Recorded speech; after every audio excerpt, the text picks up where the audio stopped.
Ya o'zgaradi. Oshadimi kam? Nima kam? Oddiy holatda tasavvurda chelak taqib tasavvurda. Suv olyapmiz. Biz chelak to'liq botirdik, hali suvdan chiqarganimiz yo'q. Bizni olib kelamizmi yo'qmi? Yo'q. Sekin suvdan chiqarib olganimiz sari, suvdan chiqarib boshgan sari bizni og'riqni sezamiz. Eng katta og'riq bizni suvdan chiqarib olganda 100%. O'shanda nima bo'ladi? Bizni to'liq og'riqni sezamiz. Men suvga sekin tushirganimda og'riq kamaygan, to'liq boshlangan og'riq sezilmay qoladi. Bu degani biz simlarni suvga tashlasak, ularning og'irligi kamayadi. Xo'p, simlarni suvga og'irligi qanday bo'ladi? Masalan, men metallda temir bo'lagini ikki osib turib, qo'lni ushlab turdim. Og'irlikda 2 kg. Og'irlik kuchi 20 newton. Endi suvga tushirdimda o'sha suvga tushirgandan keyin uni hajmiga qarab turib, unga aniq tasdiqladim. Buncha 20 newton bilan pastga bosyapti mg'si, lekin unga aytaylik 15 newton aniq tasdiqlayapti. Uni og'irligini 15 newtonga kamaytiryapti. Mana ipga qancha tarayni qoladi? 5 qoladi. To'g'rimi? Chunki qolgan og'irligi o'sha ipga tashlab. Endi xuddi shunday men sizlarni suyuqlikdagi og'irlikni ifodalaymoqchiman. Mana bizda o'sha mashhur silindrsimon idish. Men sizni suvga tashlaganim u cho'kib ketmoqchi bo'ldi. Chunki uning yuqoriga ikkidan naqd bo'ldi. Emas, siz tashlagan mg og'irligi bor. Suyuqlik tomonidan yuqoriga itarib chiqarib tushgan F ahmiyati tasdiqlayapti. Lekin F ahmiyati dug' yetmayapti nima qilishga? Yuqoriga chiqarib pastga bosib ketayotgan edi. Biz bunga ahmiyat tushga patlashga qilib ip yordamini topib qo'ydik. Mana shu yerda qanaqadir miqdorda taranglik kuchga keldi. Taranglik bilan F ahmiyatiga ismi qoldi. Shunda mozor. Endi mana shu hozirgi paytda ipda yuzaga kelgan taranglik kuchi ayni vaziyatda sizning suyuqlik turgan vaziyatdagi og'irlik bo'ladi. Demak, siz mozor bo'lgan bo'lsa, turgan bo'lsa, biz uni Newton birinchi qonunga ko'ra qarama-qarshi bo'lgan bo'lsa bu. Yuqori taranglik bilan farq etadi. Yordam topsam, taranglik bilan farq etadi. Bu teng bo'lishlar kimga? mg teng bo'lishlar. Mana shuni mozorani chiqardi. Bizga kerak taranglik. Nimaga? Chunki taranglik ayni paytda sizning suyuqlik nimasi? Og'irlik. Faqat bu to'da masalan taranglik teng mg minusdan f ahmiyat. Demak, hali aytib borku, mg bilan ifodalaydi. Xuddi shunday olib kelsam, taranglik teng rho jism g minusdan f ahmiyati ham xuddi shunday to'liq botyapsiz uchun yo'llanmasam rho suyuqlik v jism g. To'g'ri? Bizga kimlar bor? V jism g lar bor. Qaslashga chiqarib olsam, teng. Xo'p, v jism g asta rho jism minusdan rho suyuqlik. Mana shu ro'likam suyuqlikdagi og'irlik. Bu bittasi. Demak, mana bu joyda boshqa qilganman. Taranglik teng edi. Nima? mg minusdan f ahmiyat. F ahmiyatni mg orqali ifodalaysam ko'rdingmi? Material yozganimga oxirida. F ahmiyat teng mg rho suyuqlik. Shunaqa ekan, rho suyuqlikni qo'yishim. F ahmiyatni o'ziga qo'yapman. Xo'p, mg rho suyuqlik taqsim rho jism bo'ladimi? Shunaqami? F ahmiyat kuchi. Endi mg chiqarib olaman. Mg chiqarib yuborsam mg yerda qoldi. 1 minus bu nima chiqsa rho suyuqlik taqsim rho jism taqsim. Demak, bizga savol beryapti. Jismlarning suyuqligiga og'irligini toping deb hajm bersa bundan. Teng. V jism g rho jism minusdan rho suyuqlik hajm orqali qilarsa, masalan jismni zichiga berilgan bo'lsa, nima deyman?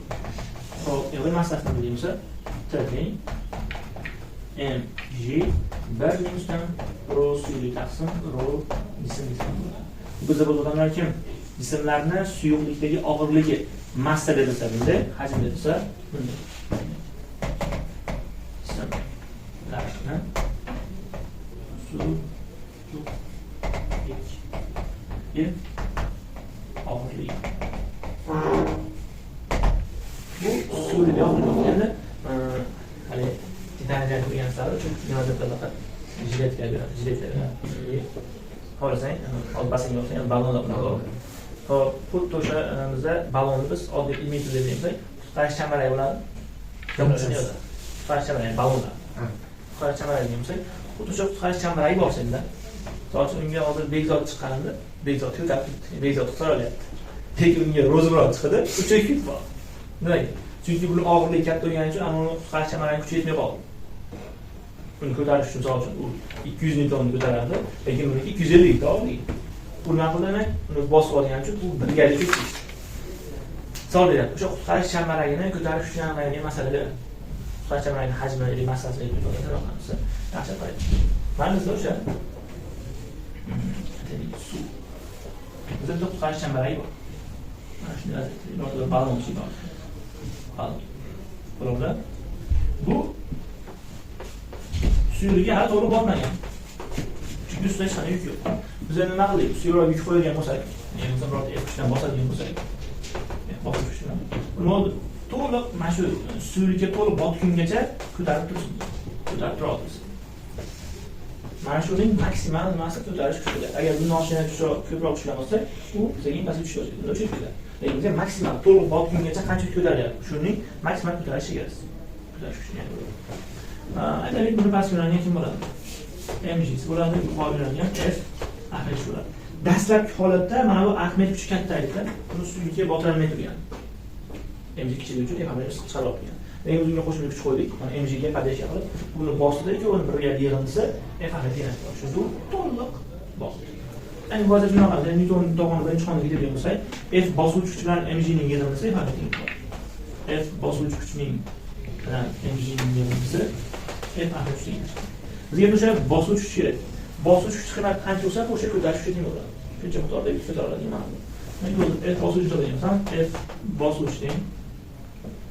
Ular bitta bo'lsa F Ahmed minusdan MG.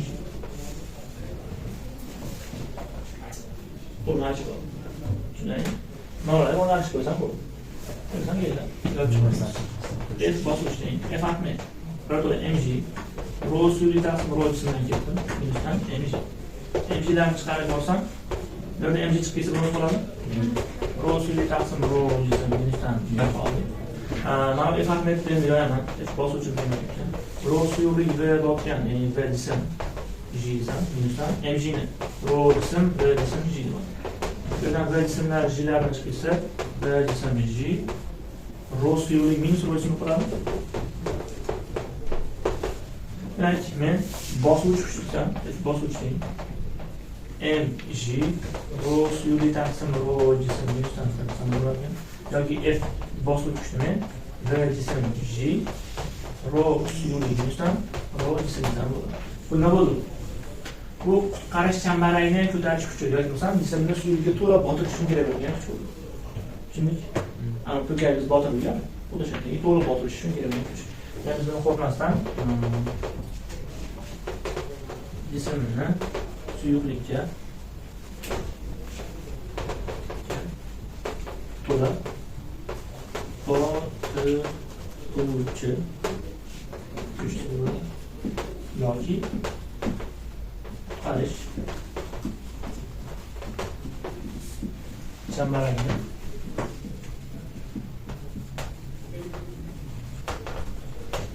ko'tarish kuchi.